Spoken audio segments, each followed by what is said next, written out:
If you want to enjoy all the benefits of 10-bit color depth with your Mavic 3, then you need to shoot with the D-Log color profile, which to the uninitiated is a bit of a horror show when it comes to color correction and color grading. But it's not that complicated. I'm going to show you how to do it quite easily with and without LUTs. Right, let's get into it now.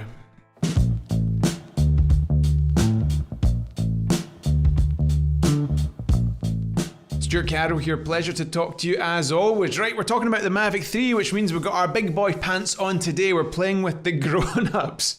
So as I'm sure you know, this drone shoots a really flat D-Log color profile. The logic being that we can retain all that dynamic range in your shadows and your highlights. You can then stretch out in post and benefit from all that color depth. If you take only one thing away from this video, it is the following: color correct before you color grade.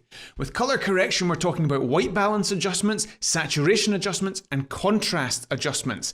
That then gives us the baseline upon which we can build our grade. So the stylized look, going for a kind of blockbuster look or vintage look or whatever the case may be. Well, in the case of this shot, the image is so lacking in contrast that it's really hard to see what's going on. So we need some objective measure of contrast so we can see a before and after. We can understand what the adjustments are that we've made. This is precisely why we have our waveform displayed. 100 is white and 0 is black. Now, as you can see, everything is jammed in the middle here, shades of grey essentially. The luminance is all concentrated around 25 to 50. We need to stretch that out. Let's go into our color panel. By default, we're given a color board. Make sure we're on the exposure settings, and let's take our highlights up to just under 100, and let's pull our shadows all the way down to 0, give or take. As you can see, the highlights have come down again, so let's push them all the way back up and keep bringing those shadows down. Okay, that gives us something of a better contrast. Although it's an improvement, it's still not where I want to be. But first things first, now we can actually see the image because we have some contrast. Let's add some saturation in so we can see the colors that we're playing with. Okay, all right, now that starts to make a little bit of sense. And if we look at a before and after,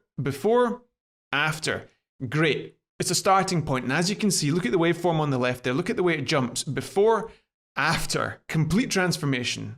Although this image is better, I'm still not happy with it. I think it lacks contrast. Now, how can that be? We've stretched our whites up to 100, give or take, and we've pulled our blacks all the way down to 0, give or take. What can we do? Let's make a curves adjustment. The dot on the lower left of the Luma curve corresponds to the black point that we just set on the color board. The dot on the upper right of the Luma curve corresponds to the white point that we just set on the color board. The beauty of the curves adjustment is we can alter the image's contrast within the predefined range of black and white that we just set previously. Easier if I demonstrate. When I grab the curve in the middle and make an adjustment, watch the waveform there. Look at it all slide up and down, but the black and white points that we set previously do not change. And this is the beauty of the curves adjustment. Let me pull this down because this is ultimately what I want to do. I want to add contrast within the predefined black and white points that were already set. To finalize our contrast adjustment, I'm going to go back into the color board and just nudge those highlights up even more because we do have some whites in this image, the clouds, and I think we can just get them a little bit closer to 100. There we go. That is a color corrected clip that forms the baseline upon which we can then build our color grade, the second stage of the process. There's a second approach to trying to get your footage to this normalized color corrected baseline, and that is using DJI's own Mavic 3 LUT. It will take this D-Log footage and transform it into Rec 709 footage. Back inside Final Cut Pro, let's search for the custom LUT option. We drag that onto the clip.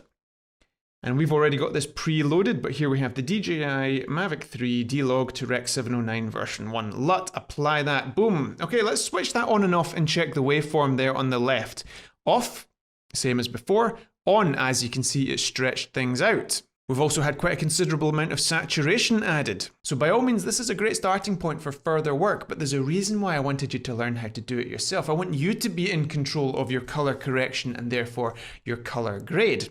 If we look at the waveform, things are still fairly flat. Our highlights or our whites are nowhere near 100 and our blacks are nowhere near 0. Added to that, what if you wanted to do that curves trick to add some contrast within those white and black points? This LUT doesn't get you there, it's just a starting point. Now in reality, if I'm going to have to go in here and make a contrast and potentially saturation adjustment anyway, I might as well just do it myself from scratch.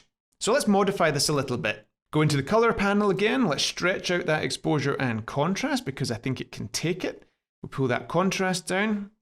Saturation looks good, but we want some contrast within those black and white points. So we add a color curve, grab the middle of the color curve, pull it down. There we go. It just pops a bit better.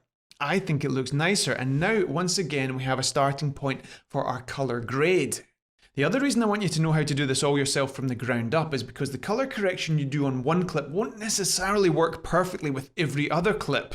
Assuming you filmed everything perfectly consistently on the day itself, which is of course a massive assumption, you're not always going to be able to copy and paste your settings across because lighting conditions change. Now, in this first example, I'll show you the lighting condition changes mid-shot because the camera moves to a darker part of the image. And also in this clip, you'll see that Alina is standing in the shade, whereas previously she was standing in the sunshine. Now that we have every clip in our project color corrected, we can apply our color grade. Now, unlike color correction, we've certainly had a bit more luck applying a one-size-fits-all color grade. We've equalized all our footage. We can now just make those color adjustments to the whole thing, assuming the clips are relatively similar. So in this instance, we're going to drag an adjustment layer down on top of all of our clips, and we'll make our color corrections to that adjustment layer, and we should get an okay result. Just by way of demonstration, I think the greens in this image are a little bit zingy, so I'm going to make a hue saturation curve adjustment here using the hue versus hue dropper to select the greens, and I'm just going to pull them up a little bit and just see that I've just taken the color, added a bit of red actually is what's been done there, but it's just given them a warmer tone and I think it's a bit more natural. And that's just been made to those greens. Similarly, if I wanted to make an adjustment to the sky, for example, I could. But there you go. I think that's a nice little adjustment, and that's the color grade. Let's look across the other clips. Yep, it's done a nice job there. I'll switch the adjustment layer off and on. Yep, you can see the greens are de-zinged on that clip. If we go to the first clip, same story. Zingy, bluey, vivid greens, reddy, autumnal greens. Alternatively, this is a good time to apply a color grading LUT. So we apply our custom LUT to the adjustment layer. And let's say for our LUTs, we have some LUTs that we created. Let's take the Braemar one. I like that already. It's coming really nicely on this footage. Let me switch it off for a second. All right, watch the blues and the greens. Look at the blue there. It's kind of desaturated, a little bit of teal kind of added to it. It's got a kind of silvery touch. And if you look at the greens, it's had that de-zing effect applied.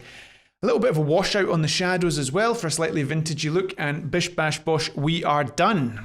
Our LUTs are purely grading LUTs. You will not find contrast, saturation, or white balance adjustments in those LUTs, just color adjustments. It's the icing on the cake on already good footage that's been color corrected to a normalized level. The vast amount of LUTs that I've ever seen promoted include all kinds of contrast and saturation adjustments in addition to those cool color adjustments. And to be honest with you, that just simply doesn't work because the creator of that LUT has no idea what exposure you shot your footage on, has no idea what color correction you may or may not make in post-production before applying that LUT, especially if you're trying to equalize or level out or balance different clips from different sources and all that kind of stuff. You need to be the one who sets your baseline in terms of color correction, and then you can apply the grade. That, folks, is how you color correct and color grade footage from any camera, not just your Mavic 3. And if you take this approach, you'll be able to balance out footage from different sources, a ground camera, an iPhone, and your drone, and make it all look seamless and perfect and work together.